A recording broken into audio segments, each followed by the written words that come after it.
je me suis retrouvée dans des situations vraiment compliquées, vraiment lugubres. Et j'ai trouvé la solution, j'ai trouvé une porte de sortie. Et je me suis dit un jour, ou du moins j'ai compris un jour que c'est extrêmement égoïste de se dire que j'ai trouvé la porte de sortie, j'ai la solution, j'ai la clé, mais je la partage pas. 1 million tombe. Et c'est comme si tu gardais 1 million, tu rentres chez toi et t'en parles jamais à ta famille. T'es pas là, d'accord, dis-moi. En fait, c'est pas facile, mais si nous, on n'est pas en mouvement, comment les gens ils vont avoir accès? C'est ce que j'allais dire, c'est là que l'évangélisation intervient. Après, bon, par mon caractère, j'ai vu que des fois c'était trop. Trop zélé. C'était trop. Donc, ce que j'ai vu. Bande de sages. Vas-y, donne ta vie. Tu faisais ça? Oui. Mais nous, on peut se dire que nous, notre Dieu, il est mort. Mais il est ressuscité. Bonjour à tous, bienvenue à CGR. Bon, comme vous le voyez, hein, on n'est pas dans les 4 coins de l'église, mais aujourd'hui, l'église vient à vous et on va aborder un thème super intéressant, un thème que j'aime beaucoup, un thème, je pourrais dire même vital, l'évangélisation. Attendez, ne prenez pas la fuite, ça va bien se passer. D'ailleurs, je suis avec mes sœurs. Comment ça va les filles? Ça va et toi? Ça va et toi? Ça va, donc comme vous l'avez vu aujourd'hui, hein, on a déplacé l'église en mode podcast. Ah, ça. J'aime beaucoup ce format. Hein. Moi aussi. C'est sympa. Donc aujourd'hui, on parle évangélisation. Donc moi, je me présente, je m'appelle Karine. En dehors de l'église, je suis conseillère technicienne pour un opérateur. Je ne citerai pas de marque. Je fais pas mal de choses à côté. Dans l'église, je suis responsable MDA, je m'occupe du pôle média. Je suis aussi dans le groupe de l'évangélisation. Yes. Qu'est-ce que je fais d'autre dans l'église? Modératrice. Je modère. Modératrice. Je modère, effectivement. Alizé, comment tu vas? Ça va et toi? Ça va. Alors, est-ce que tu peux te présenter rapidement? Oui. Donc moi, c'est Alizée, j'ai 24 ans. Je suis étudiante en formation d'éducatrice de jeunes enfants. Je travaille à la crèche et je sers dans mon église, donc CGR, au pôle d'évangélisation et au pôle d'hôtesse. Alors, moi, c'est Alexandra. Donc, je sers à l'église CGR en tant que responsable du pôle évangélisation. Information cruciale. Je suis également modératrice et dans la vie en dehors de l'église, je suis RH. Je ne dirais pas dans quelle entreprise. Voilà. Bah, moi, c'était Zi, du coup. Dans la vie de tous les jours, je suis étudiante infirmière et accessoirement aide-soignante. Au sein de CGR, du coup, je fais partie de la maison aussi. Je fais partie du pôle évangélisation. Je suis modératrice et monitrice à l'école du dimanche. Super. Donc, on va rentrer dans le vif du sujet. Là, on est venu parler évangélisation. Je sais très bien que quand on parle évangélisation, surtout dans notre génération, on a 2 camps. C'est soit le camp en mode encore un truc de Flemme. de vieux, un truc de daron, et un camp vraiment trop zélé. Ça veut dire là, nos frères et nos sœurs, ils sont tous les jours à Châtelet, tous les jours en mode on y va. Pour vous, l'évangélisation, au final, c'est quoi? Qui veut prendre la parole? Respo. Pour toi, Respo, l'évangélisation, au final, c'est quoi? Pour moi, si je devais te donner une définition simple de l'évangélisation, c'est vraiment un truc simple, aller faire des nations des disciples. Amen. Ok. Aller à la rencontre des gens, être un véritable témoin, c'est-à-dire parler de ce que Christ a fait pour nous aux gens, parce que il y a tellement de choses qu'il a fait, en tout cas pour moi, hein, là, je dois parler pour moi. Pour moi, en fait, c'est aller annoncer Christ aux gens, dire aux gens que le Seigneur est vivant, qu'il agit encore, le Dieu de la Bible est encore capable de faire les miracles. Il fait encore les miracles, donc pour moi, c'est comme ça que j'appréhende, comment je définirais, en tout cas, l'évangélisation aujourd'hui. Je sais pas, vous les filles. En gros, ce qu'on lit dans la Bible, c'est pas genre des fables, ou c'est pas genre des histoires, des trucs qui sont déjà passés et qui ne peuvent pas se reproduire aujourd'hui. Encore aujourd'hui, on peut voir, on peut vivre la Bible. Exactement. On peut Ok, encore cool. le vivre. En tout cas, pour moi, personnellement, c'est pour ça que je dis encore une fois, c'est un témoignage, Yes. parce que c'est des choses que j'ai véritablement vécues, et il y a des gens, ils vont se dire, le Dieu de la Bible, la Bible, c'était il y a longtemps, sauf que non, en fait, Dieu, il est capable de guérir, Dieu, il est capable de restaurer, j'ai vécu la restauration du Seigneur. Dieu, il est capable de te prendre d'une situation critique et de te ramener dans une nouvelle situation. Donc, ce que les enfants d'Israël ont vécu. Donc, Carrément. pour moi, c'est des choses... C'est écrit dans la Bible et on le vit aujourd'hui. Donc, il faut juste que parfois, les gens ont besoin qu'on leur rappelle un peu ces choses-là. Donc, pour moi, c'est comme ça que je définirais l'évangélisation. Ok. Amen. Personnellement, je dirais que évangéliser, c'est juste partager la grâce que moi-même j'ai expérimentée en Yes. fait. Si, sans rentrer forcément dans les détails, point de vue de mon témoignage, je me suis retrouvée dans des situations vraiment compliquées, vraiment lugubres. Et j'ai trouvé la solution, j'ai trouvé une porte de sortie. Et je me suis dit un jour, ou du moins j'ai compris un jour que c'est extrêmement égoïste de se dire que Yes. j'ai trouvé la porte de sortie, j'ai la solution, j'ai la clé, mais je la partage pas. Typiquement pour moi, c'est ça. Tu as reçu la grâce de Dieu, tu as reçu un amour particulier, Mm. faut le Faut partager. partager. Ouais, Amen. j'aime beaucoup. Amen. J'aime beaucoup cette vision des choses, le fait de se dire, ouais, j'ai vécu quelque chose, j'ai reçu quelque chose, et en fait, c'est comme plus fort que moi d'aller le partager, c'est d'aller le ça. diffuser à d'autres personnes. Mm, Genre. mm, mm. Et j'aime beaucoup cette approche. Pour toi, Alizé, l'évangélisation, c'est quoi? Pour moi, l'évangélisation, pour moi, c'est un cadeau que j'ai reçu. Le cadeau, il est entre mes mains et je dois moi aussi aller le donner à quelqu'un Yes. d'autre. Et Ça, passer c'est le fort. flambeau et ainsi de suite, et ainsi de suite. Mm. Moi, personnellement, c'est quelqu'un qui m'a parlé de Christ. Aujourd'hui, je suis chrétienne. Donc, je me dois moi-même d'aller Yes. parler de Christ Mm, mm, mm. afin que tous deviennent disciples. Donc, Voilà. j'aime Donc, j'aime t'as un beaucoup. pur ouais, produit de C'est l'évangélisation. ça, en fait. Toi, j'aime beaucoup l'image du cadeau. Parce que, comme je disais au début, quand on parle d'évangélisation, il y a soit on est en mode franchement. flemme. Mais en vrai, on oublie de se rappeler que c'est une bonne nouvelle. Clairement. Tu vois, on oublie de se rappeler que c'est une joie en fait, c'est une Ouais. bonne nouvelle. En fait, se dire que on connaît la vérité, nous on a la vérité et être puis on- sûr de ce qu'on dit. Mm. Mais Et on en donne fait, pas aux autres. c'est tellement un flex, en vrai, tu vois, Ouais. c'est tellement un flex et c'est tellement une bonne nouvelle Oui. que en vrai, quand on parle d'évangélisation, on est censé être en joie. Et, Oui. Vraiment. je suis d'accord avec toi. Ouais. Donc, pour moi dire, même sur ce que je suis en train de dire, bonne nouvelle. Donc, dans évangélisation, il y a évangile. Yes. Pour une personne qui tombe sur cette vidéo et qui ne sait même pas ce que c'est que l'évangile, comment on pourrait lui expliquer l'évangile de Christ? Waouh. Bonne En vrai, question. l'évangile, c'est quoi? En vrai, j'ai déjà répondu à la question. T'as Ouais. déjà répondu à la question. L'évangile, c'est une bonne Bonne nouvelle. La meilleure nouvelle, en fait. La meilleure Ouais. nouvelle. La meilleure nouvelle. Et tu pourrais me dire pourquoi? J'ai vécu des choses, comme Tézi disait, j'ai eu la grâce de connaître Christ, d'avoir expérimenté certaines choses de la parole de Dieu. Donc aujourd'hui, pour moi, c'est ça l'évangile, en fait, vivre la parole de Dieu. La parole de Dieu, comme je disais, elle est certaine, elle est vraie. Donc l'évangile est vrai. C'est que Amen. quand je disais, Dieu peut encore guérir, Dieu peut encore restaurer, Yes. je suis un témoignage vivant, donc je peux pas et j'ai beaucoup aimé ce que Tézi disait, j'ai reçu une grâce, je peux pas garder ça pour moi. Donc pour moi, c'est ça l'évangile. L'évangile, c'est une bonne nouvelle en fait, c'est tellement une bonne nouvelle, ça bouillonne en nous. En fait, on se sent pas bien de ne pas aller partager ça. Ouais. Et l'évangile, c'est une bonne nouvelle, c'est la meilleure nouvelle du monde. Ah, quoi. ça, Exactement. vraiment. Bonne nouvelle. En fait, tu vois ça comme si demain tu gagnes 1 million. Tu gagnes 1 million, je sais pas, tu as une prime, ou je sais pas, en tout cas, les 1 million tombent. Et c'est comme si tu gardais 1 million, tu rentres chez toi et t'en parles jamais à ta famille. Ouais. Ouais. T'en parles jamais. Ouais, En fait, exactement. Alors que tu insensé. les vois dans le besoin, par exemple. Ouais, exactement, Ouais, c'est exactement. ça. En fait, Ouais. ça paraît tellement insensé, Ouais. mais c'est pareil pour l'évangile. Oui. Tu as reçu l'évangile, tu connais cette vérité. C'est comme si c'est quelque chose qui bouillonne en toi. Tu te dis, non, je suis obligée d'en parler à mes amis, à ma famille, à mes proches, aux gens que j'aime, aux gens que je connais pas, le crier sur tous les toits. L'évangile dire aussi que c'est tout simplement se dire que Christ est ressuscité. Amen. Amen. Yes. Aujourd'hui, il y a beaucoup de religions hein, et moi, je rentre pas dans les débats parce qu'il n'y a pas de débat. Mais nous, on peut se dire que nous, notre Dieu, il est mort, mais il est ressuscité. Ouais. Tu vois? Ouais. C'est beau. Et Il est c'est mort, le seul, hein. C'est le seul et l'unique. Le tombeau est vide. Ah. Mort et ressuscité. Et vraiment, ça, c'est vraiment la base, le point de départ de tout. C'est Christ est mort sur la croix, il est ressuscité. Et je dirais aussi, c'est l'amour. C'est l'amour. Surtout. C'est surtout l'amour. Parce que ce que tu viens de dire, en fait, ça définit clairement l'amour. C'est que par le sacrifice de Christ, il a tout pris, en fait. Il est juste venu nous décharger de tout ce qui nous angoissait, de tout ce qui nous maintenait prisonniers de quelque chose. En fait, il a tout pris pour que nous, on se sente léger.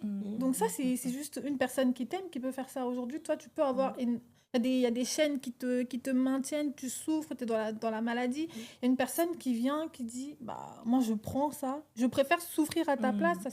Ça, Ça, c'est le plus beau cadeau et Christ l'a démontré à la croix. Ouais, Donc, j'avoue, pour moi, c'est fort et je pense qu'il y a vraiment que lui qui aurait pu faire ça. il n'y a que lui. Il y a que lui. Personne d'autre. Il y a personne Même d'autre. moi, je pourrais pas faire ça pour vous, les filles, alors que je vous aime de tout mon cœur. Non, vraiment, t'imagines demain, Alexandra, on te dit, ouais, bon, Alexandra, là, on va te clouer sur une croix sur la place Vendôme. On va te, Jamais. on va te clouer là-bas et puis tu vas mourir pour même des gens qui te connaissent pas. Tu vas mourir pour des gens qui vont peut-être pas t'accepter, pour des gens qui vont te calomnier, t'insulter, te rabaisser. Et c'est toi, tu vas là, Alexandra, grande dame. Je Bon, vais en tout cas, moi, je vous dis la vérité. Chérie, non. Moi, je ne vais pas le faire. Moi non plus. Voilà. Jésus l'a déjà fait. Il a tout accompli. C'est bon. Raison de plus pour le célébrer parce que vraiment, il y a Amen. vraiment que lui qui aurait pu faire ça. Ouais. Surtout que la Bible est claire. La Bible nous dit que vraiment, il n'a jamais péché. Il n'a jamais péché. C'est-à-dire, c'est pas comme si c'était quelqu'un qui méritait ça. Non, juste par amour. Yes. Dieu a tant aimé le monde. Qu'il a donné. Ça veut dire qu'il l'a fait même pour les personnes qui ne le connaissent pas Yes. encore, qui ne l'ont pas encore accepté. C'est dingue. Et certains qui vont même jamais l'accepter. Oui. Il n'a même pas regardé à ça. C'est ça qui est beau, en fait. C'est vraiment La une bonne véritable nouvelle, hein. très- C'est ça. Ouais. La bonne nouvelle. Bonne nouvelle aussi parce que j'aime beaucoup parce que toi, tu commençais à parler de ton témoignage. Bonne nouvelle parce que ça nous donne un nouveau départ. Ah, Mm. ça. Tu vois, C'est vrai. un nouveau départ. Oui. Un nouveau départ. Moi, très longtemps, je me suis cherchée très longtemps. Très longtemps, je me posais des questions très jeune, j'ai commencé à me poser des questions assez existentielles. En vrai, je suis qui? En vrai, je suis là, mais pourquoi? Qu'est-ce que je fais là? En fait, si je mourais, ça changerait quoi? Si je meurs, je vais où? Cette question-là, je pense que la planète tout entière s'est déjà posée. Aujourd'hui, si je meurs, où est-ce que je vais? Ouais. Et la bonne nouvelle, elle est dedans parce que nous, on sait où on va. Et on a la certitude de où on va. Et ça, Amen. en fait, ça aussi, c'est un flex. Hein. De Mm. se lever le matin et se dire, Ouais. Je suis sauvée. Je suis C'est sauvée. pas pour toi, mais moi, Moi, je suis sauvée. je suis sauvée, hein. il a déjà tout accompli à la croix. Ouais! Ouais. Tu vois, de me coucher le soir, de me dire, Mm. ça va, je sais où je vais. Non, mais ça, c'est vrai que c'est incroyable. vraiment. En fait, franchement, en fait, l'évangile, là, après, je pense qu'on pourrait en parler pendant. Ouais. On n'a pas beaucoup de En temps. fait, c'est une aujourd'hui, forte mais- puissance Oui. dans tout, dans chaque aspect, dans chaque domaine. C'est vraiment une bénédiction. Vraiment. Donc toi qui nous écoutes là, reçois la bonne nouvelle, hein, parce que sinon je sais pas pour toi. Hein. Ouais, franchement, ouais. En plus, c'est pas compliqué de recevoir ce cadeau, hein, Ah, pas du tout. Hein. au final. Pas du tout. Mais justement, t'as pas l'air d'accord, dis-moi. En fait, c'est pas facile. Je vais pas empiéter sur peut-être que tu vas en parler, mais c'est pas facile. Mais si nous, on n'est pas en mouvement, comment les gens ils vont avoir accès à C'est ce l'évangile? que j'allais dire, c'est là que l'évangélisation intervient. Ah. Tu vois, on peut parler de bonnes nouvelles, on peut parler d'opportunités, on peut parler de grâce. Mais si on n'en parle pas, en fait, il n'y a rien qui se passe. Il n'y a rien qui se passe. Mais est-ce qu'on est Bonne- vraiment obligé d'en parler? En vrai, de vrai. Très bonne question. Parce que, comme tu disais, en vrai, moi, je suis sauvée. Genre, c'est bon, j'ai accepté Christ, je suis restaurée, etc. Je sais que forcément, il y a un moment donné où tout le monde entendra parler de Christ, tout le monde entendra parler du sacrifice. Mais est-ce que moi, je suis obligée d'ouvrir la bouche pour propager cette bonne nouvelle-là? C'est ça la question. Parce que, bon, franchement dit, hein, personnellement, j'ai mis beaucoup de temps avant de trouver, pas un intérêt à l'évangélisation, parce que pour moi, je me dis, dans tous les cas, il faut que le message y soit annoncé.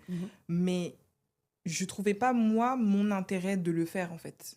Quelle est l'utilité que moi, j'aille ouvrir la bouche si je sais que quelqu'un va le faire? Du coup, est-ce qu'on est vraiment obligé, nous, chacun, d'aller évangéliser pour vous?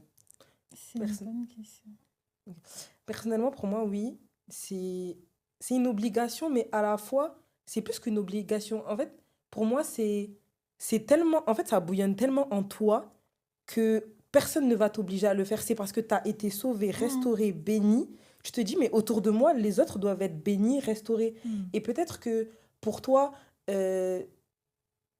c'est pas forcément grave si tu le fais pour certaines personnes, mais si on parle juste de ta famille nucléaire, qu'on parle juste de ton père, de ta mère, de tes frères, de tes sœurs, ben, s'il n'y a que toi et que c'est seul toi et la solution, du coup, pour ta famille, tu préfères quoi? Rester les bras croisés, les regarder, ou de leur dire juste un Jésus t'aime. Et juste ce Jésus t'aime peut résoudre beaucoup de choses. Donc, ça allait, mais il faut pas le prendre comme une obligation. Genre, c'est une tâche. C'est plus que ça. C'est un battement de cœur, c'est un fardeau, c'est une envie, c'est vraiment un sentiment de joie, d'enthousiasme. Donc, voilà. Ouais, je suis assez d'accord Ouais. avec ce qu'elle dit. Le mot obligation, parfois il est mal compris, Ouais. surtout quand on parle d'évangélisation. Tout de suite, on prend ça comme une tâche, comme quelque chose qu'on doit, comme une tâche qu'on doit, tu sais, noter contrainte. dans notre vie de bon chrétien, on va Ouais. dire, comme une contrainte aussi parfois, comme ce truc qu'on est obligé parce que toute l'église le fait, parce que si tu viens pas, tu sais, les gens vont te regarder en mode, ah, t'étais C'est pas à mal vu. l'évangélisation, trop bizarre, elle vient jamais aux sorties et tout. Ouais. Est-ce qu'elle est vraiment convertie d'ailleurs, tu vois? Alors que, comme elle disait, c'est quelque chose qui bouillonne en toi. Mais en même temps, et j'étais dans la même position que toi, d'une part parce que je suis une personne assez réservée et que vraiment, moi, je ne me voyais pas aller arrêter quelqu'un dans la rue et lui C'est parler, ça. tout simplement. Et que le fait d'être réservée bouillonnait plus en moi que le fait d'aller Oui. parler de la... Ouais. La Tu vois, Ouais. genre vraiment, j'étais en mode... non, il y a beaucoup de personnes qui le font. Ça suffit. Ça suffit. Alors qu'en vrai, quand le Seigneur nous crée dans l'éternité, qu'il nous envoie sur la terre, en fait, il envoie une destinée, il envoie une voie, il envoie un témoin, une lumière, un témoin, quelqu'un qui doit... En fait, c'est comme si nous tous, là, on est là. Mais toi, t'hésites, il y a des personnes que tu vas toucher que moi, je ne toucherai jamais. Yes. Tu vois, il y a des personnes que moi, je vais atteindre que toi, tu ne l'atteindras Oui. jamais. Et Oui. on a tous comme des personnes à qui on doit parler. Mais si nous, on est juste dans notre truc en mode... Non, mais c'est bon, Thésée, elle va le faire. Bah, en fait, les gens que moi, je suis censée impacter, qui va leur parler de Ouais, l'évangile, y aller, ouais. tu vois? Donc, une obligation, pas dans le sens où c'est une tâche, mais une obligation dans le sens où c'est vital. Comment on dit? Notre libre arbitre? Oui. Oui, on a Il, le euh, droit. Libre arbitre. De quoi? Il ne viole pas. Ouais, voilà, exactement. Notre libre arbitre, tu vois? Donc, d'un côté, il nous demande de le faire, tu vois? Il nous demande de le faire, genre c'est écrit noir sur blanc, allez, faites de toute la nation des disciples, de diffuser la bonne nouvelle. Donc, il nous demande de le faire. Mais en même temps, ce qui est bien, c'est que en fait, le Saint-Esprit en nous pousse à le faire et nous donne la capacité de le faire. Et au final, on ne le fait même pas par nos propres moyens, mais c'est le Saint-Esprit qui fait au travers de nous. Amen. Tu vois. Donc, obligation... En fait, c'est comme si c'était un intérêt... c'est un intérêt commun, un intérêt public, un intérêt de... Je sais pas, on doit sauver le monde aussi. Si. C'est ça. Donc, En fait, je suis d'accord avec toi quand tu dis par rapport au Saint-Esprit. En fait, c'est, je dirais, pas une obligation, mais ça fait partie de notre nature en tant qu'enfant de Dieu. ça, c'est fort. En fait, notre nature, nous, en fait, c'est le Saint-Esprit en nous et c'est Christ en nous. C'est-à-dire que Dieu a, comme tu as dit, Dieu a tant aimé le monde qu'il l'a donné. En fait, c'est l'amour de Dieu en nous. Tu peux pas voir des gens autour de toi qui souffrent. Tu peux pas voir des personnes autour de toi qui n'ont pas accès à la parole de Dieu et toi, être tranquille. En tout cas, moi, c'est mon cas. Si je dois faire un petit témoignage, hein, c'est que moi, aujourd'hui, c'est un jeune qui m'a évangélisée dans la rue.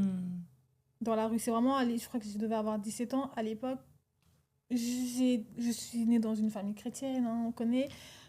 Mais en fait, j'étais un peu comme toi. L'évangélisation, moi, je vais pas aller vers les gens. C'est chaud dans les trains, tu voyais les gens crier. Tu es en mode, ouh là là, qu'est-ce qui se passe et Trop tout. gênant.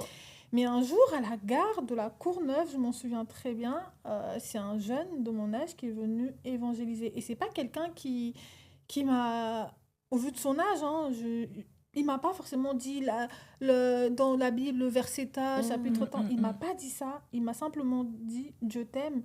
Et Jésus t'aime. Et c'était ces mots exacts. Et même si au début, j'ai pas voulu écouter parce que j'étais là, c'est un mec bizarre, qu'est-ce qu'il me veut et tout. Vous connaissez les jeunes.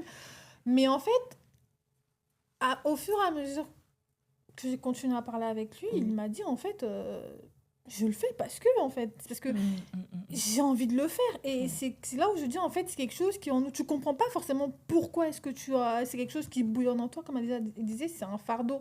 Et ta nature, l'enfant de Dieu qui est en toi, bah, ça va te pousser, ça devient une obligation personnelle. Tu sais que si je le fais pas, oui, les autres vont le faire, mais toi, tu seras pas tranquille tant que tu n'iras pas voir les autres. En fait, quand tu es vraiment converti, quand tu as compris ce que c'est que l'amour de Dieu dans ta vie, quand tu sais ce que représente l'amour de Dieu, ce que représente la personne de Jésus-Christ, tu peux pas vivre ta vie en tant que chrétien en disant, ben moi, je suis sauvé, allez, reste, c'est pas mon problème. Tu sais que tes frères et sœurs, c'est ton fardeau. Ouais. Tu peux pas être chrétien, toi t'avances et tu vois tes autres derrière ramer pour avoir accès à la parole de Dieu, pour avoir accès à la vie éternelle, au salut, c'est pas normal. Donc c'est quelque chose qui, en fait, ça bouillonne en toi. C'est pas une obligation dans le sens où tu sais que même si tu le fais pas, Dieu ne va pas venir te forcer à liser. Exactement. Qu'est-ce qui se passe? Ouais. Mais toi-même, le Saint-Esprit en toi ne te laissera pas tranquille parce que tu Ouais. n'es pas en train de faire la mission pour laquelle Dieu t'a Exactement. appelé et on est appelé à être des témoins de Christ. Amen. Tu pourras vivre ta vie, mais tu sauras qu'il y a quelque chose en moi Ouais. qui manque. Et en tout cas, moi, c'est quelque chose, je sais que je le ressens.